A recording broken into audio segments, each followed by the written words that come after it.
All right, welcome into the show. I'm Chase Senior, host of the 49ers Report. To my right, that is Marshall Green, host of Giants Now. We're going to preview this Niners-Giants game, which is coming up at 1 p.m. Eastern on Sunday. We'll both be live doing watch parties for our respective channels on the 49ers Report and Giants Now. And what we want to do with this show is just preview this game and give fans from both fan bases insight as to what to expect for this ball game from San Francisco and from the Giants. And Marshall, as you know, I've watched a lot of Giants games this year, and compared to years prior, this team is more competitive. They have more of an edge. They're a lot more physical. They're a feisty team, but they are coming off back-to-back losses. That crazy defeat against the Denver Broncos where they gave up, 30-plus points in the fourth quarter? 33 points in the fourth quarter. 33 points in the fourth quarter, and then they lose last week in a game to the Philadelphia Eagles where the whistle wasn't necessarily on their side, but they gave up 250-plus rushing yards. And so with where the Giants are now, you didn't expect them to be really a playoff team this year, but how is the fan base feeling about this team at 2-6 going into Week 9? Yeah, I would say the vibes right now are probably the lowest they have been throughout the season. After that loss to the Denver Broncos, hearts were broken. My heart was broken. If you're a Giants fan watching this, your heart was broken. And then you go into the game against the Philadelphia Eagles, and really the heartbeat of your football team, Cam Scadaboo, goes down with a nasty injury like he did. He is now out for the season. This was never a team that was going to make a Super Bowl run, but we were hoping this was a team that could be maybe in the hunt graphic when we got to November. But now you're also being kind of struck by lightning by the injury gods. Cam Scadaboo out for the year. Malik Neighbors out for the year. Last week against the Philadelphia Eagles, Paulson Adebo, your star corner, didn't play. Javon Holland did not play. And this roster is just not deep enough to take those kind of hits. So I guess where we're at right now is there's 9 games left. Really a sample size for Brian Dable to keep his job, to really get a better evaluation of where this roster is at with Joe Shane. And really the only reason I'm waking up, Chase, on Sunday morning still excited is to watch Jackson Dart play football. Kyle Shanahan was very complimentary of the way he has played, and I know the Niners are a little bit thinner than they were at the start of the year on defense, but I'm excited to see how Robert Saleh game plans and tries to stop Jackson Dart. Over the last couple of weeks, teams are trying to keep him in the pocket a little bit more. I know the Niners aren't the best pass rush team, but Saleh, one of the best in the business, I know he's going to be creative, and he might just throw the kitchen sink at the rookie. Really impressed by what Jackson Dart's been able to do. And in the pre-draft process, I know you and I were big fans of his. His ability to create plays out of structure, improvise is highly impressive. He has a really good pocket feel. Throwing the football, we knew that he had a really good arm, but I think he's been even better in that regard, in that area, especially considering that, as you said, Malik Neighbors out for the year. He's probably throwing to one of the worst, if not the worst, wide receiver rooms in the NFL. So he's really been able to maximize guys around him. I'm interested to see how the Giants adapt not having Cam Scadaboo, because he was so good for them. And that was another player who I liked for the Niners in the pre-draft process. Sticking with Dart here, his ability to extend plays is something that Kyle Shanahan had specifically mentioned on Wednesday. And if the Niners can't get to him, I think that could spell a lot of trouble for the Niners. And that's been a big problem for San Francisco because their pass rushing numbers this year are gross. Total sacks, 9. That's 30th among the 32 teams. Total pressures, 86. That ranks 28th. Total hurries, 70. That ranks 18th. Their pressure rate is 29.25%. That's dead last in the NFL. And their sack rate, second to last in the National Football League. Yeah, not great. And look, the Giants' offensive line, it's been better this year. Andrew Thomas is back to playing at an all-pro level. Jermaine Illuminor's playing well before he gets to a contract extension this spring. He's also coming off an injury. He's playing through a pec injury that he suffered against the Eagles. And Chase, I know you got to watch the Giants-Eagles game. You kind of saw the Eagles in the first half. They kind of just went after Jackson Dart, but in that second half, it was almost just like a mug rush where they were trying to keep him in the pocket, trying to get him to win from in the pocket, and that's kind of the next step for Dart. The playmaking, it's obvious. Everybody sees it. He has great pocket feel. He can get out. He can make that second play, improvise, create. He's really good in the scramble drill as well. But the Niners, I think, might, as you talked about and have painted very well, aren't a great pass rush team. Maybe they just try to get him to stay in the pocket and throw to receivers who, quite frankly, for the New York Giants, aren't very good, don't create separation, and aren't really being schemed up open all that often. Up until last week, I actually thought the Giants' offensive line had been playing well. Then they had their worst game of the year. The Eagles had 22 pressures and 5 sacks of Jackson Dart. That was by far Philadelphia's best pass rushing game of the year. But for the Niners, since that Nick Bosa injury, they probably had their worst game at getting after the quarterback. C.J. Stroud last week had all day to throw. The Niners had 10 pressures as a team and 0 sacks, and that led to C.J. Stroud probably having one of his best games since his rookie year. So was that just a down game for the Giants' offensive line, you think? Obviously, the revenge factor was huge for the Eagles. 4 of the 5 sacks were technically charged to Jackson Dart. So sometimes in life, your biggest strength can be your biggest Achilles heel. He holds on to the football. Is that because people aren't open? People aren't getting open? I think there's a little bit of both of those things. But I thought he held on to the football a little bit longer than he usually had in that game against Philly. I went back and I watched the All-22 film. There also wasn't people open. So it's a double-edged sword there. 4 of the 5 sacks charged to him. So I know Jalix Hunt, I believe is his name, right? Yep. He got the best of Andrew Thomas a couple of times. Interested to see how the Giants' O-line bounces back. Want to see Dart remain on schedule while trying to balance the fact of winning in the pocket, letting it rip when you see it, but also still being that playmaker that you've been, that have helped you be so successful so far this year. And for the Niners along the defensive line, they make the trade this week for Keon White. I imagine he's going to play because the Niners, before that trade, had 2 healthy defensive ends on their 53-man roster. They also added Clelin Ferrell to their practice squad. He had 3.5 sacks and started every game for the Niners back in 2023. So some reinforcements for San Francisco, and Robert Saleh has done a great job of making chicken salad out of chicken shit this year with all of the injuries that have happened on defense to Nick Bosa and Fred Warner.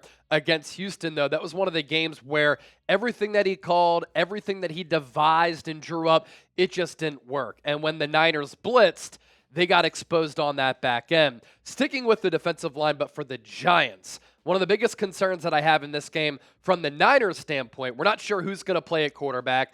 Pretty sure it's going to be Mac Jones, who's immobile. Brock Purdy coming off that turf toe injury. I doubt he plays because he's not quite 100%. Plus, that MetLife turf, probably not great for his turf toe. But a huge matchup in this game. The Giants' defensive line, one of the best personnel-wise in the NFL, against the Niners' offensive line, one of the worst in the NFL. This could be a game, Marsh, Giants fans, where the Giants' defensive line could take over and really get after it. Yeah, they're going to have to. Look, this back end of the Giants defense, it's pretty beat up. Cordell Flott still dealing with a concussion after he got punched in the face by Bobby Okereke in the Eagles game. He had to leave that one. Paulson Adebo, he has not practiced this week after not playing last week. So you could potentially be down your CB1, your CB2, Art Green, a depth piece. He has been injured as well. So you're going to see a lot of Deonte Banks out there. And we saw Jalen Hurts last week. Where number 2 was, that's where I'm going with the football. Deonte Banks has not been a good football player in the National Football League, and the Giants secondary is light. So you're going to need an Abdul Carter game, and we are getting so close. He caused havoc in that Eagles game. Drew a holding on Lane Johnson. He forced a 22-yard sack against Jalen Hurts where Brian Burns cleaned it up. That multi-sack game is coming. I'm hoping it's this week against the San Francisco 49ers. Brian Burns, 10-plus sacks this year already. Dexter Lawrence. A lot of stuff going on with him. Called out by Carl Banks. Yeah, Carl Banks called him out. Then he called Carl Banks delusional. They played him more at nose tackle against the Eagles than they had before. That's his position where he is the best. And I've done my research as well. I see the Niners aren't that great at the interior offensive line this year. I know the bookend tackles are still playing well. But Dexter Lawrence needs to dominate the interior offensive line for the Niners, who, Chase, you know all and well, have not been all that great this year. Yeah, I'll say if there's a game for Dexter Lawrence to get back on track, and he's long been one of the best nose tackles, defensive tackles in football, it's this game, especially if he lines up over Connor Colby, who is last in pressure rate allowed among left guards in football. Rookie 7th-round pick out of Iowa has really struggled. Yeah, Matt Hennessy, who is the backup center. He's starting in place of Jake Brendel. And then Dominic Pooney, a third-round pick from 2024. He has struggled this year. We'll continue to preview this game coming up just around the corner, but let's get to our sponsor here on the 49ers Report and Giants Now. This episode brought to you by Prize Picks. The hard-hitting football action, even better with Prize Picks. The weather might be changing, but the feeling of being right, it never gets old. So keep the season rolling on Prize Picks by getting $50 instantly in lineups when you play your first $5. Very easy to play. You get your picks in less than 60 seconds. You choose more or less on 2 to 6 player stat projections. And this is the #1 fantasy sports app in North America. Join the millions of users and sign up today. And PrizePicks has a couple of new features. It's the only app that offers stacks, meaning you can pick the same player up to 3 times in the same lineup. You want to pick more on Jackson Dart's pass yards, rush yards, and touchdowns? Now you can pick all of them in the same lineup only on PrizePicks. Follow other PrizePicks players directly on the app. Copy their lineups in one click, whether it's a friend, a celebrity partner, or just somebody whose picks you like. Hit the follow button and check out every lineup they create in the new feed tab on Prize Picks. 3-pick power play for Niners Giants. More on Christian McCaffrey's receiving yards at 45.5. More for a half George Kittle rushing or receiving touchdown. And then Jackson Dart, the young stud, more than a half passing touchdown. Download the Prize Picks app today. Use the code CLNS to get $50 in lineups after you play your first $5 lineup. That's code CLNS to get $50 in lineups after you play your first $5 lineup. Prize Picks, it's good to be right. So we talked about the Giants' defensive line. Marshall mentioned some of the secondary struggles for New York this year. That's been obvious when you watch games or you look at the tape. Another thing that I want to point out here, the Giants' run defense this year, it's been one of the worst units in the NFL, if not the worst. Yards per carry allowed, they're 32nd among 32 teams. EPA per rush given up, 32nd in the NFL. Success rate given up is also dead last. But then you have a Niners team that historically under Kyle Shanahan with the outside zone has been able to be one of the best rushing offenses in the NFL. That hasn't happened this year. The offensive line has been bad. You've been without a lot of marquee players at the receiver, tight end spots because of a lot of injuries there. And so that's impacted the run game too. Not having Brock Purdy obviously takes away the mobility threat at the quarterback spot. Maybe Christian McCaffrey's lost a half step, but he's looked pretty damn good. What the Niners did a couple of weeks ago against Atlanta, Kyle Shanahan said, the goal in this game is to play bully ball. We're going to run it about 40 times. And they found a lot of success running it. Now, they went from outside zone to more gap and power. They found success. Maybe they do that in this game, but it wouldn't surprise me, Marshall, if early on you see the Niners really tried to establish that run game. And they should run the ball outside the tackle. Shout out to my guy Justin Pennick of Talking Giants, pulled this awesome stat. Well, not awesome, but the New York Giants, they allow 7.9 yards per carry outside the tackle. That's the worst in the National Football League. That's a whole yard worse than the 31st best rush defense outside the tackles. So I've already had nightmares this week of the Christian McCaffrey get-right game. You get back to that zone scheme that Shanahan is famous for, and it's 15 yards this way off the tackle, 15 yards this way off the tackle. So I'm absolutely worried about that. I know a lot of people have been saying it's because, Marshall, we're not good on the defensive line stopping the run. That's a part of it, but I think this is more to blame with the lack of talent you have at the off-ball linebacker spot. Bobby Okereke has not been the same player he was just 2 years ago. Darius Muasau, the second-year linebacker out of UCLA. Maybe some Niners fans know who he is. He has not been good in the National Football League. So, yeah, if you're Kyle Shanahan and you want to get back to 49er football of smash mouth, we're going to run it down your throat, you're playing the best team to do it. The Philadelphia Eagles, they had their get-right game running the ball last week with Saquon Barkley. Second play from scrimmage, 65 yards down the left side. I'm worried about that, Chase. I'm also worried about the Giants trying to guard Christian McCaffrey out of the backfield as a wide receiver. The numbers that I saw this week, I was shocked how much they're throwing him the football and how successful he has been in those areas. Do you see that happening again this week? I mean, why would you go away from it at this point? The Giants linebackers can't cover. They can't tackle. And if you want a big play, go at number 27. Tyler Nubin, he has really struggled in his second year out of Minnesota. Yeah, he had that bad angle, too, Horrible. on the Saquon run that went for 65 yards. And very few running backs, as Giants fans are very familiar with, who can beat the safety to the sideline like that, and then it's deuces on the way to the paint. So going back to Christian McCaffrey, yeah, I mean, so the Niners definitely will utilize him as a pass catcher. He's such a filthy route runner from the slot. His pops was an All-Pro and a Super Bowl champion at wide receiver. Ed McCaffrey for the Mike Shanahan Broncos teams that won Super Bowls and made it to Super Bowls with John Elway as a quarterback. Obviously, Christian McCaffrey's brother, Luke McCaffrey, turning into a solid wide receiver for the Washington Commanders. So his footwork and his route running from the slot, very impressive. Obviously, he'll catch some screen passes out of the backfield. A lot of it, though, Marsh, has been Mac Jones, Brock Purdy. They go through their progressions, and because the Niners are so short-handed at wideout, nobody's open because they don't have a lot of explosiveness there. And so the last read of the play, okay, nothing's open. Let's dump it off to McCaffrey. He still has some wiggle and burst. He can make guys miss in a phone booth, and he can pick up yards to rack up some of those receiving yards. But you're right. He has 56 catches this year. That is number 2 in the NFL behind Jamar Chase. And then as far as amongst receiving all yards, players, not just running backs. Exactly. Who Jamar Chase, in my opinion, is the best wide receiver in football. And then he has 559 receiving yards. That's behind Jackson Smith-Njigba, Jamar Chase, George Pickens, Puka Nacua, Justin Jefferson, Devontae Smith, Emeka Egbuka, and then McCaffrey's right there. So it's ridiculous what he's doing this year. He's on pace to have a 1,000 season, and he's done that, I think, once before in his NFL career. Chip giving me the nod on that because we were looking at those numbers last week. And so that is a way to target kind of a weakness for this Giants defense. I do want to ask you about the Giants defense. I know Shane Bowen has come under criticism in the city of New York and for Giants fans everywhere. The famous on the Broncos game-winning drive, rush 3, drop back 8.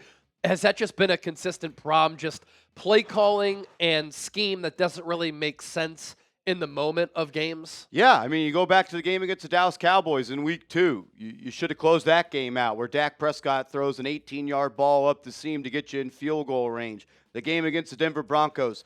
The Giants have just not been good situationally on defense to close out games. And then when their defensive line does put them in advantageous situations, they do not capitalize. 2nd and 35 last week, and Tank Bigsby, or 2nd and 31, and Tank Bigsby rips off a 35-yard run to move the chain. 25 of 35 times where the Giants defense has had the opposing offense in first or second and 11-plus yards, they've gotten a first down. That makes no sense. So even if you're the Niners and you suffer a sack on first down and it's 2nd and 12, 2nd and 18, the drive is not dead. You can keep it alive. For Shane Bowen, look, he has not been great. But the players at some point, they need to execute as well. So it's the classic are they bad because of the players? Are they bad because of the play call? I think it's a mix of both. And I don't really believe in the way that Shane Bowen operates on defense. Like when you think of the New York Giants in their heyday, fast, physical, aggressive, downhill. Shane Bowen is bend but don't break. Let's let them make a mistake and not force it. We're going to be passive. And overall, this defense, it is just a slow defense sideline to sideline. And that is why I see a big game coming for Christian McCaffrey. I really do. Yeah, and one of the big storylines for this game as well, this game is big for the Niners, right? The difference between 6-3 and 5-4 going into the NFL trade deadline, which is coming up on Tuesday, that's a big swing. And obviously for the Giants, the sole focus right now is the development of Jackson Dart. For the Giants, there is a pass rusher who Niner fans very interested in, and I am as well. That's Kayvon Thibodeau, who I think would be a good scheme fit, under contract next year, can get after the quarterback. He's good against the run. There's been a lot of chatter that maybe he gets moved. Is there any chance that he could just hop on the plane with the Niners, come back to Santa Clara? Do you think he gets dealt? I mean, look, are the Niners going to offer a first-round pick? I think the Giants would have to listen. I mean, look, I did a video. I want to keep Kayvon Thibodeau. In my 5 years of covering the Giants here, I've learned one thing. Talent or roster as many talented football players as you can, no matter the position and no matter how much depth you have at the position, especially the guys that you draft and you develop. That's the blueprint for good football teams in this league. Draft good players, develop them into better players, and retain those players. The Giants, under Joe Shane, they have not really done that. So I know you have Brian Burns. I know you got Abdul Carter and Dexter Lawrence.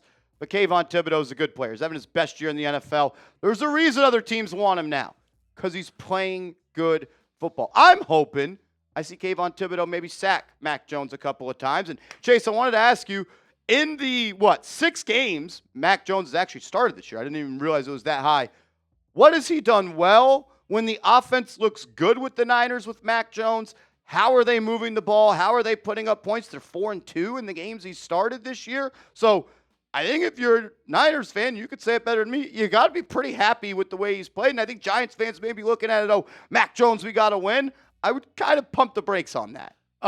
Mac Jones has played great. I mean, anytime you can have a backup quarterback go 4-2, and up until last game, he was leading the NFL in passing yards per game, you'll take that. I think he's filled in really nicely for Brock Purdy. Obviously, they are different quarterbacks. Brock Purdy, like Jackson Dart, different players, but in the same sense, going to be able to create. He's going to be able to buy time and either make a play downfield with his arm out of structure, or he's going to be able to utilize his legs and pick up chunks of yards on the ground. Mac Jones is more of that pocket quarterback who's not going to move around all that much, but he does have a good pocket feel. I'd say he also has a better deep ball than Purdy. Sometimes he can make that opposite hash to opposite sideline throw better than Purdy, put some more velocity behind the football because he does have a stronger arm. He's also a bigger athlete. And another thing, too, when Mac has played well, he's been protected. They've gotten the ball out on time. When he's played poorly, it's really not on him. It's because this offensive line has been horrible, and he's gotten a pass rush right up the gut, which blurs his sight line as a quarterback. It muddies up the pocket, and he's had no chance back there. So all things considered, we've seen why Kyle Shanahan really liked Mac in the pre-draft process in 2021, why for a little while he advocated for the Niners to take him ahead of Trey Lance. He does a great job of running the offense, playing point guard, getting rid of the ball on time accurately to his playmakers. This is such an interesting game because the things the Giants do well, the Niners don't do good at stopping it. Yeah. What the Niners do well, the Giants don't do good at stopping. Giants can rush the passer. Niners don't block all that well. The Niners are struggling to run the football. The Giants don't stop the run well at all. So while we've talked about it could be a get-right game for the Niners, there's still a part of me that believes the Giants could win this football game. Not the most talented receivers. Still no Brandon Ayuk. I know you're thin at corner, but this is a game I do think the Giants can win. Vegas has the Niners as 2.5-point favorites. Cross-country flights, so 5.5.